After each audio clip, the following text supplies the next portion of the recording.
So thanks a lot to the organizers for inviting me to discuss this paper. It was, I really enjoyed reading it.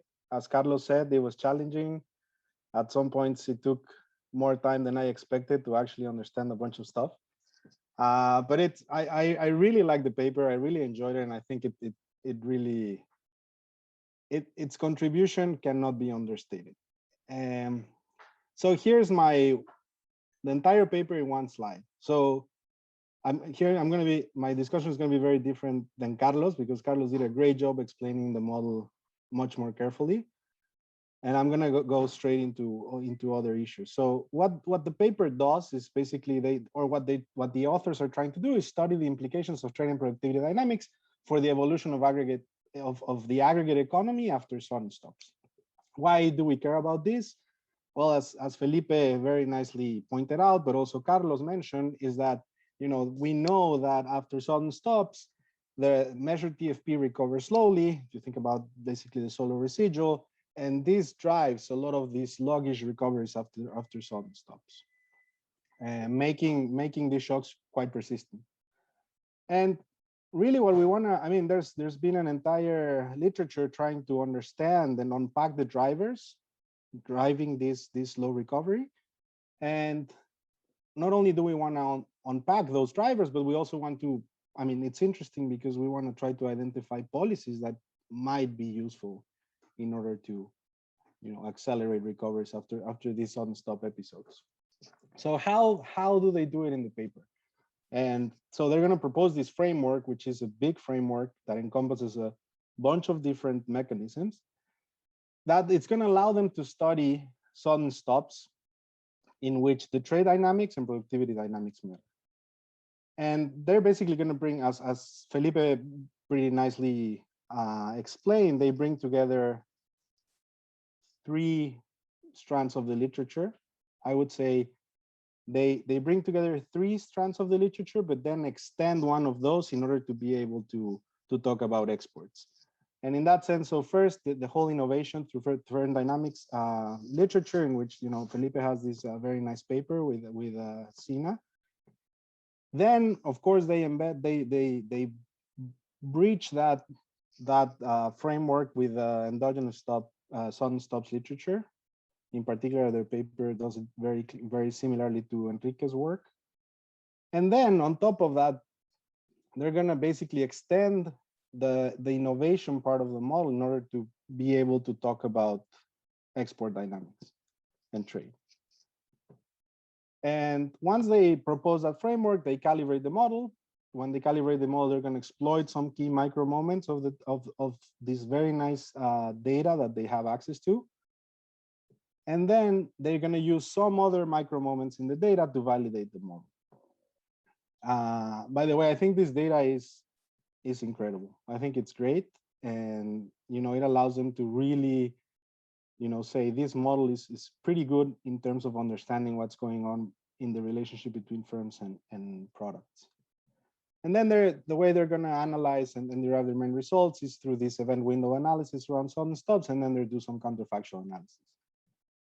So I think there are a bunch of novel results, but I think one that the way I read the paper they were going after is the relevance of these export dynamics in terms of, really driving part of the recovery after sudden stops. And in that sense, I think this is a great result. They quantify how important is innovation by exporters when it comes to the recovery after sudden stops. So that's the paper in one slide. So I'm going to go straight into some comments. But before that, I want to highlight what I think are the key equations and mechanisms in the paper. And here, what I did is, whenever you see anything in green, it's related to what I would say the Fisherian depth deflation literature, and what adding that mechanism brings into the model. Whenever you see anything in blue, it's very related to the export side of the model, allowing firms to export. And whenever in the red part is more closely related to the endogenous growth part of the model and innovation. So as Felipe mentioned, a key part of the model is how these sudden stops affect demand for intermediates by the final good producers. As you can see up here, whenever there's a sudden stop, there's going to be a binding collateral constraint, which implies that this mu t, which is the Lagrangian multiplier on the collateral constraint, is positive. You're going to see this decline in the demand for intermediate goods. Now, the paper and Felipe's slides highlight the role of the interaction between this phi, which is the share of intermediates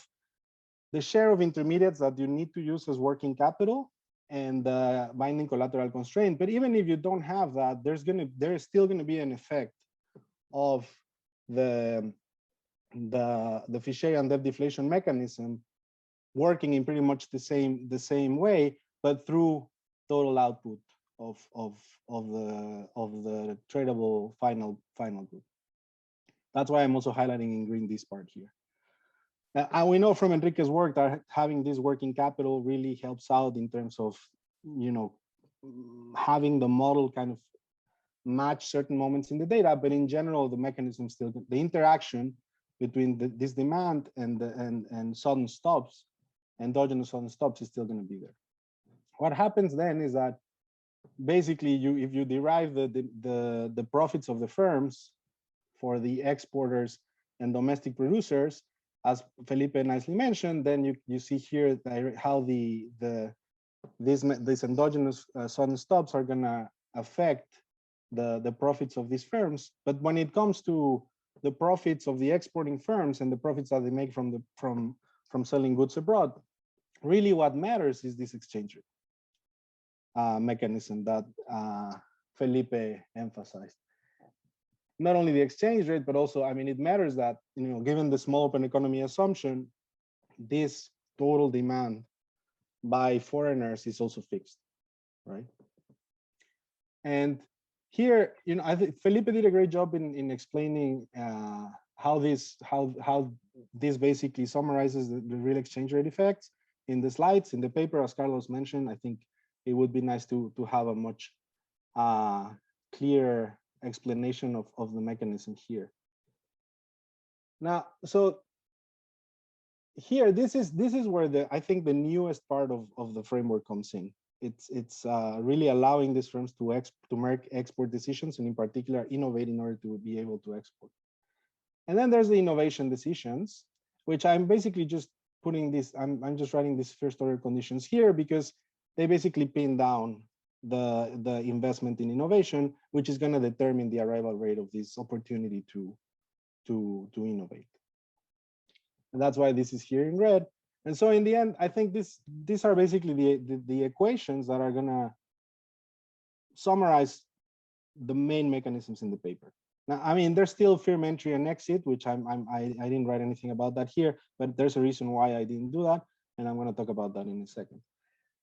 Here, basically, the values that you have here, this is the value for having a domestic, for having just one domestic product. This is the value of having one export product.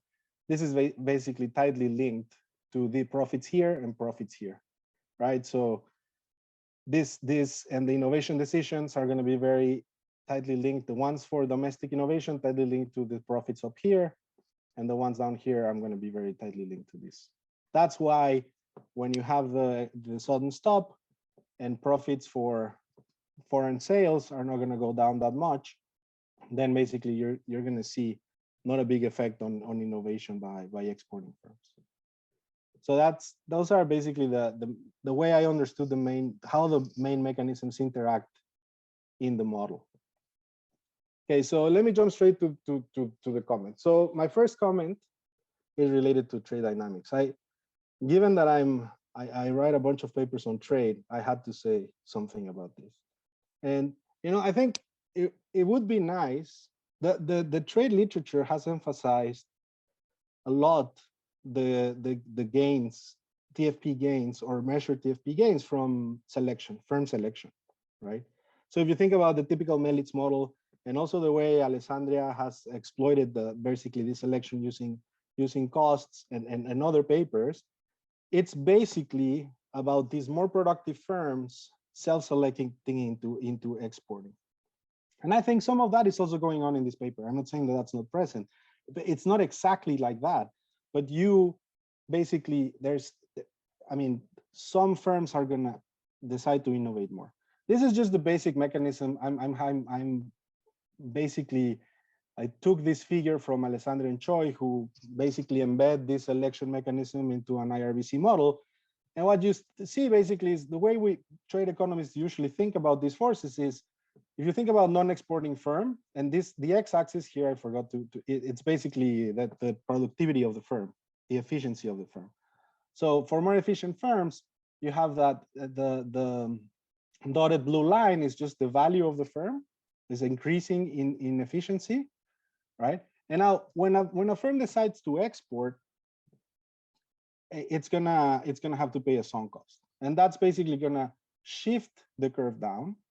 But also the fact that the firm has access to foreign markets implies that this is going to tilt upwards, basically because the productivity that they have now, that not the productivity, but the trade costs, that the access to external markets implies that the value increases faster with higher productivity. So in the end, what's going to happen is that you're basically going to get these thresholds, right? In particular, the ADA not threshold is going to tell you exactly which firms are going to be exporting, which firms are only going to be supplying in the domestic market, and which firms are not going to be do that. I think, I mean, here I just wanted to say, I think the paper would benefit if it would at least mention this, compare how exports are, and this is related to Carlos' comment, which is clarifying the role of the extensive margin in terms of the firms rather than the products. I think would help a lot in order to understand this part, because there are the firms and there are the products that either some firms are poaching or not, are being adapted. And you can, I mean, this just related to this, it would also be nice to understand how these relate. I mean, there's a literature and trade on multi-product firms, and in this case you have multi-product firms, right?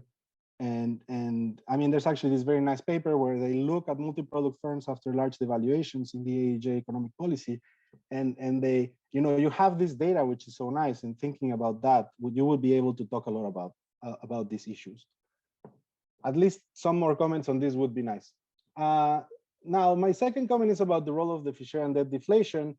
I just want to understand, I think I would have liked the paper to be a little bit clearer what you get from having the endogenous sudden stops. I know this is, we know what we get from it in terms of having the sudden stops nested within regular business cycles. But in this case, what happens if you just forget about that and you generate a sudden stop with a sharp increase in the interest rate? And I think the paper doesn't talk a lot about this, but I think there could be some very nice insights, which is that when you have this Fisherian debt deflation, there's basically this precautionary behavior, and how that precautionary behavior interacts with innovation would be very interesting to understand better, right? Because somehow you know that there's this positive probability that eventually you're going to be in a sudden stop. And I think explaining a little bit better how this plays out in the model with innovation would be great. And another nice thing is that you're, again, coming from the trade economist, is that you're gonna get some endogenous dynamics in the short and long run trade elasticities, precisely because of the endogenous sudden stops, right? Depending on the Lagrange multiplier, how the short versus long run trade elasticities are gonna be shaped. My third, I only have 4 comments, so I have this one. More than a comment, is just food for thought. I think the data is great. I would actually, I think there are some stylized facts that you provide and you use to validate the model that would actually just make a nice first part of the paper. You have all these transitions and in terms of products, which I think are basically a contribution to the literature on multi-product firms, exports, and all that. And again, here, I mean, clarifying a little bit more the role of the extensive and intensive margins in terms of products versus firms would be very helpful. But I think there's a lot more to be done using this data. So just mostly food for thought, not so much a comment for your paper, but other than just exploiting the first part. Maybe bringing forward the part with the data, because I think that's really great. And my last comment is, it's going to be really hard in this paper, but the Fisher and the deflation literature has generated all this macroprudential literature. And, we know that these unstops are generated by this pecuniary externality. And so many people are thinking about the policies that can be used in order to mitigate these big episodes. In this case, you have a big model in which there are many other market failures going on because of innovation, and there are no perfectly competitive markets. You have return competition, so on. So it's really hard to think about an optimal policy, but at least you could think about one simple policy, and this would relate some of this debate that's been going on actually in this conference, which is these capital controls, how do they affect growth, right? They might be able to mitigate some stuff, but at the same time, they might have some negative consequences for growth.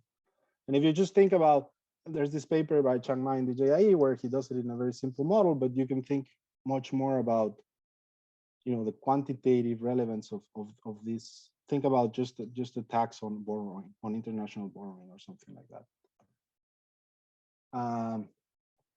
And maybe just mention this briefly, I think would really improve the paper. So I think I ran a little bit over time, but I think it's a very nice paper, big model. And I would say there are no big issues, but I would say the issue is to choose the punchline optimally. Just, get it out there and say exactly that thing that's going to catch everyone's attention. Thanks.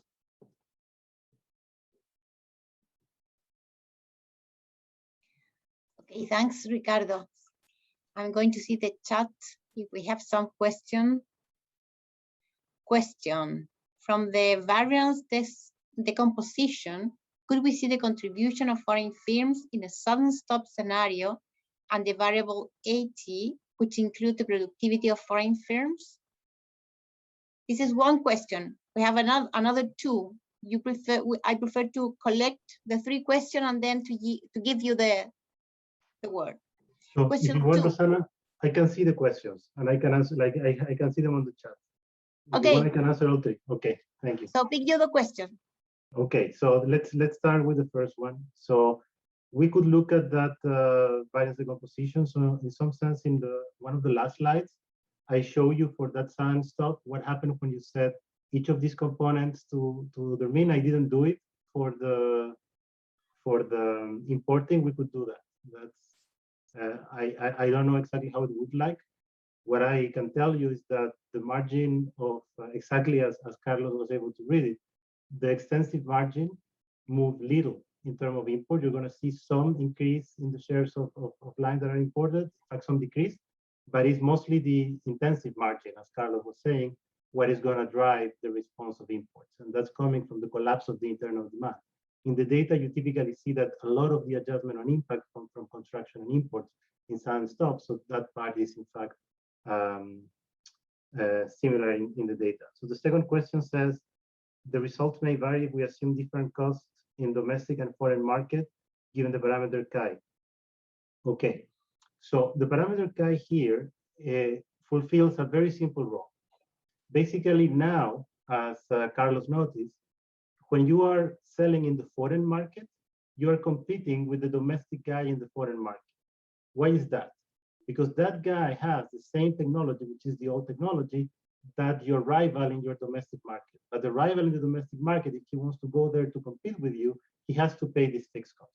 So basically, this allows me to have competition between two different agents only. So I compete in the foreign market with the foreigner, I compete in the local market with the local.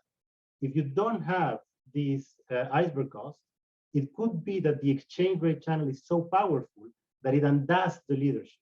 So you would get 4 cases, and I will have to keep track then of 2 more endogenous variables.